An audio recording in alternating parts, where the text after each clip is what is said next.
I've always known what power feels like. Money made it easy for me to control everyone around me. My charm made it even easier to get what I wanted. But lately, things have gotten complicated. EMA brought a chaos into my life that I wasn't prepared for with her irresistible charm and innocence. Mary, on the other hand, was pushing me more and more into a corner every day. And of course, Johnson, my cousin, was always in the background, waiting with his hidden intentions. In this circle, every relationship was like a balance game, and I was the master of that game. EMA has started taking up way more space in my life than I originally thought she would. I remember the first time I looked at her, those innocent eyes filled with desperation and need. Needed's always been one of my favorite weaknesses. EMA needed something. Money, a way out, maybe just a sense of security. And I was right there to fill those gaps. I could say I saw her as a game, but the truth is, EMA offered me something completely different. A taste that wasn't under my control.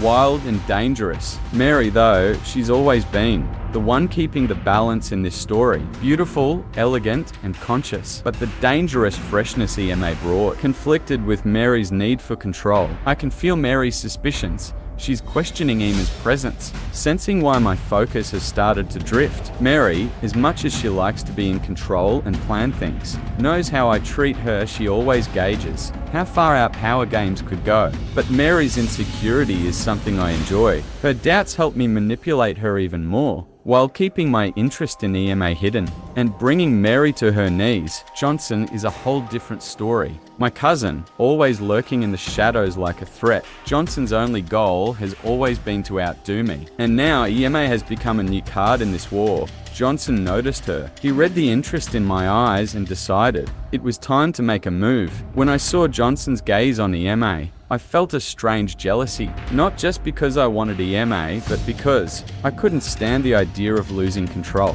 In this power game, one night, I called EMA to my office. Watching her hesitant yet curious gaze reignited the flame of control inside me. When EMA stepped into the room, I could smell her, the scent of youth and innocence. I walked up to her, looked her in the eyes, and said, "I want to help you." There was a lot of meaning behind those words. Money, security, care, but all of them were cards in my hand. I knew how desperate she was, and how badly she needed this help. My relationship with Mary, on the other hand, got more complicated with every passing day. In the face of my desire for EMA, the more suspicious Mary got, the more careful I had to be. But this caution also brought more excitement. The taste of forbidden things is always sweeter. I love seeing the fear and suspicion in Mary's eyes, manipulating those emotions to keep her under control, feeding off her fear, binding her even closer to me while my passion for EMA grows. One day,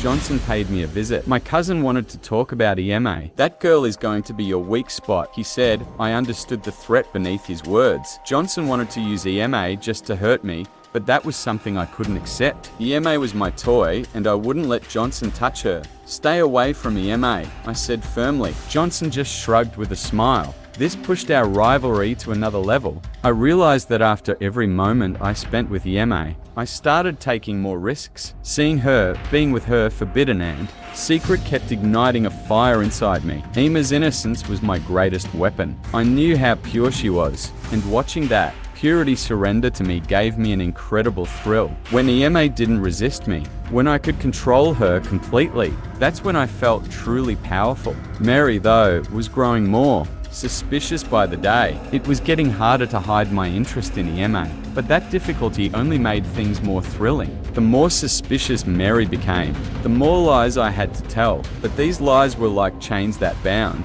Mary closer to me.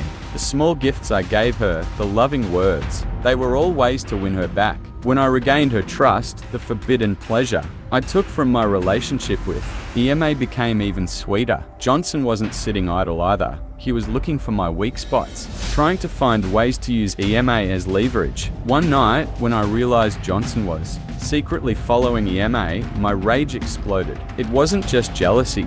It was about losing my grip. I couldn't let Johnson touch EMA.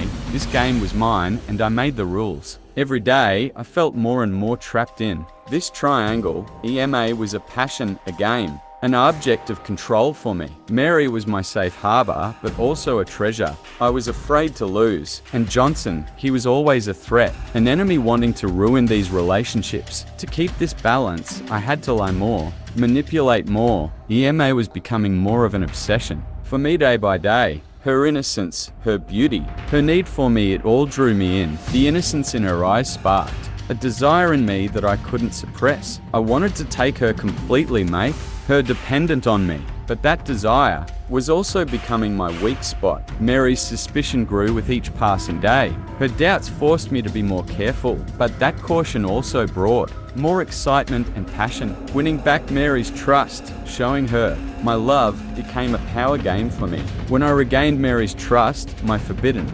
relationship with EMA became even more thrilling. And Johnson, every time I saw my cousin's eyes, the jealousy and anger inside me grew. Johnson wanted to watch me lose control, but I wasn't going to lose control.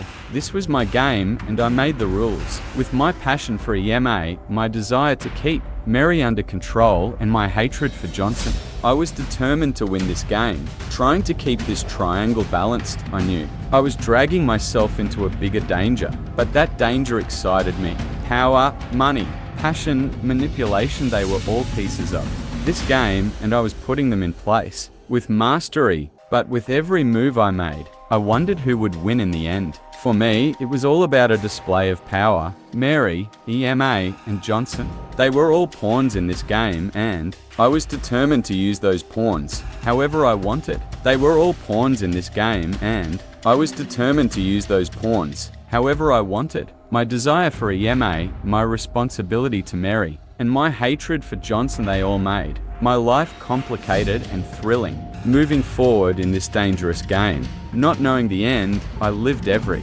moment with passion. Ema's innocence, Mary's suspicions, and Johnson's threats all added to the excitement of this game and made me feel even stronger. But no one knew how this game would end, who would win and who would lose. Not even me.